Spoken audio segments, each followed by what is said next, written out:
Hello, everybody. I hope you guys are having a fantastic day. The share price of Palantir is holding strong at $10 a share. The day started with Palantir negative 3.5%, with the PPI data coming in hotter than expected. PPI is the producer price index, which is the wholesaler's inflation, which trickles down to consumer inflation. And the CPI report also came out hotter than expected on Tuesday. It's actually not good for the stock market, and the stock market is such a mixed bag, they don't know what to do. Palantir is holding strong currently at neutral at around that $10, just north of $10 a share, and it's absolutely electrifying. The question is, what actually changed? There is a huge shift in narrative for Palantir. I said this during the earnings call. Because we now have that $39 million GAAP profitability, and our earnings were not great, but because we have that $39 million of GAAP profitability, all of a sudden we went from the hated redheaded stepsister to the absolute 10 out of 10 dime piece, and everybody wants to take us to the prom. Palantir is now becoming the absolute AI software SaaS company darling of Wall Street. In a moment, I'm going to show you a couple of tweets and some articles and some actual footage of people saying, we can't wait to get more Palantir shares. We need more Palantir shares. And comparing companies like Snowflake and Datadog to, you guessed it, Palantir. So Palantir literally became the threshold. Palantir literally became that company that everybody's comparing other companies to, which is so crazy because Palantir actually has a smaller market cap than Snowflake. But because they have that $39 million of GAAP profitability, everybody closes their eyes, they open up their eyes, and Palantir is all of a sudden a brand new company. This is marketing freaking genius. Not to mention, Dr. Alex Karp is literally doing amazing interviews left and right. I think this is like his 7th interview in the last 3 months, and he's absolutely clear, coherent, and delivering beautiful verbiage that everybody could actually understand, and not only understand, praise and love. He's playing the game. And for anybody that says we wish that he doesn't play the game, I, for one, am happy he's playing the game. What changed between now and earnings? Nothing really. The earnings came as expected. We had a beat on GAAP profitability, and that's great. All of a sudden, we became the darling of Wall Street. Can this momentum keep going? Quite possibly. Will it or will it not? I honestly have no idea, but I will tell you one thing. As the price goes down, I was dollar cost averaging. I was buying Palantir at like 6s. I was buying Palantir at 8s. I was buying Palantir at 9s. I was buying Palantir at 7s. I also bought Palantir a lot higher, but I was dollar cost averaging as much as I possibly could. And because I did that, I am getting rewarded. On some of my portfolios holding Palantir, I'm actually up, while other portfolios I'm still down, but not as bad. When prices go down, and we might just get a downturn in the entire market right now because, like I said, inflation is not under control. It's getting hotter than expected, and we might actually get a 50 basis points rate hike instead of 25 basis point rate hike. Be prepared. If the prices go down, buy if that's what you want. But don't wait until you have a 30% run up in the last week to say, hey, FOMO, fear of missing out, let me go buy now. No, that's not how you invest. Invest and DCA into your most beloved positions so that when there is a run up, you can take advantage of it. Not buying at the top of the run up and then losing if the price goes down.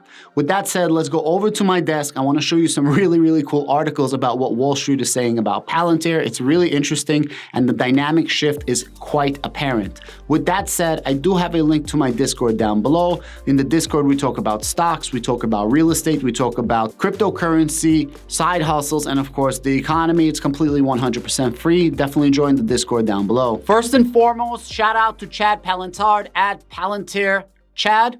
He's the one that posted this. This is an interview with Fox Business. It just came out. They were talking about Tesla for a while, and then at the end, they started talking about Palantir. I want to play you this and just see the shift in narrative. I have, right? I mean, we all have. Yeah. Let's talk about Palantir for a minute, because it's another one that you found at the table on, you liked, that came down a lot. It's on fire. I mean, still has a ways to go toward some of the higher levels that you liked it. But would you be buying more of that here? Well, I hope I'm smart enough to buy a whole lot more. The only fear I've got right now, Charles, is that I might not have enough shares. This is arguably one of the toughest stocks any individual investor is ever going to encounter in their investing lifetimes. Yet, how many times have you and I heard people say, oh, I should have bought Amazon, I should have bought Apple, I should have bought these X, Y, and Z. This is your moment. Do not blow it. Special warfare uses it. Government uses it. Most of corporate America is using it. If they don't, they will. It's a company that is growing by leaps and bounds. And the fact that it has finally put the numbers up is the moment. If you're not in it already, that you ought to understand, you better be. I mean, you gotta love it, right? You gotta love it. Palantir is that next Google, Microsoft, Apple, Amazon, Tesla opportunity, which is what the Palantir heads have been saying for quite a while. The shift in narrative on Wall Street is absolutely ridiculous. And it went from absolutely hating on Palantir to Palantir is the shit.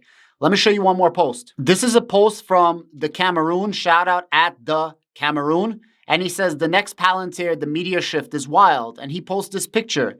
And this is on Tech Talk. And they say, picking long-term winners during a short-term rally. The next Palantir, question mark. And then they show Snowflake, they show CrowdStrike, and they show new holdings. But the funniest thing is, check this out. This is Snowflake. If you go a little bit lower, the market cap of Snowflake is $54 billion. This is CrowdStrike. If you go a little bit lower, the market cap of CrowdStrike is $27 billion. And this is new.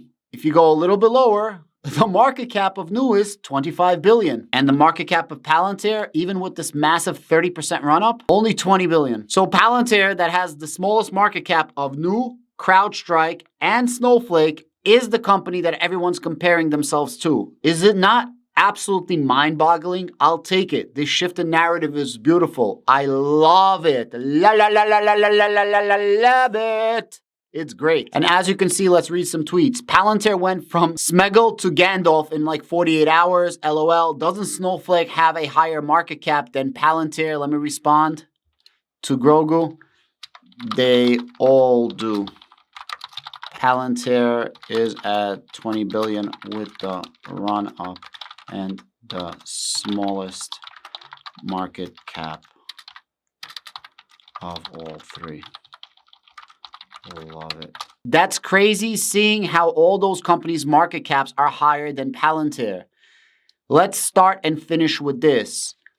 Impact level 6 clearance. Snowflake, no. CrowdStrike, no. New, no. Palantir, yes. First, media is ridiculous. They shifted their opinions with the wind, like analysts and their price targets. Second, why is Nubank being compared at all? They are fintech. Sounds lovely as Palantir is a success. This is freaking hilarious. This GIF right here. Palantir long-term winner. What the F? LOL. Shouldn't the title be projected when Palantir is near $100? Some AI is at play here. Guys, this is absolutely awesome. Absolutely awesome. I love it. There's a paywall here, but back in June, there was a contract that came out that's a $26.2 million contract with the German police for Palantir. Then this article came out over here. Again, all these people are just hating on Palantir because Palantir is connected to Peter Thiel, and Peter Thiel is connected to the Republican Party, specifically Donald Trump. German police use of software to fight criminal unlawful, court says. A top German court ruled on Thursday that police use of automated data analytics to prevent crime in some German states was unconstitutional, dealing a win to critics of the CIA-backed Palantir technology that provides the software. This is not a win for critics of Palantir. It is quite the opposite. Shyam Sankar, Alex Karp said this many times before. Bring on the regulations. And that's the difference between Palantir and everybody else. When you're using PowerPoint or you're trying to take commercial products and bringing them into the private sector, it does not work. Your AI does not work. However, Palantir's AI works in public sector and private sector. That is the difference because Palantir was bred in the private sector. Palantir was bred by the government. Research and development is paid for by the government. And Palantir then uses that in private sector and then it trickles down to public or commercial sector. Guys, at the end of the day, Palantir is a freaking monster. These critics are always going to put out these stupid articles that critics were right of Palantir. These regulations are great for Palantir. Media now being pro-Palantir, always great.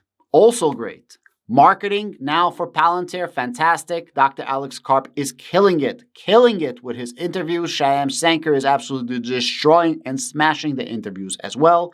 Public perception of Palantir is shifting. Will it reach an all-time high right now? I have no idea, but it seemingly is riding this wave. And I, for one, am super happy. Can it double up from here? Absolutely. Can it drop from here? Absolutely. But it seems like $10 is starting to become a very steady stock price for Palantir. And I, for one, could not be happier. Guys, rest assured, Palantir is a fantastic company. Don't listen to the haters. These guys all shit on Palantir. Now they're going to say, oh, you guys are gap profitable, fake, da-da-da. Haters are always going to hate. Suckers are always going to suck. And these haters absolutely freaking suck. So all the haters can suck it some more. Palantir for the freaking win. Before you go any further, I have this amazing video down below for more entertainment, education, and just a lot of fun. Purely entertainment and education. Have a great day.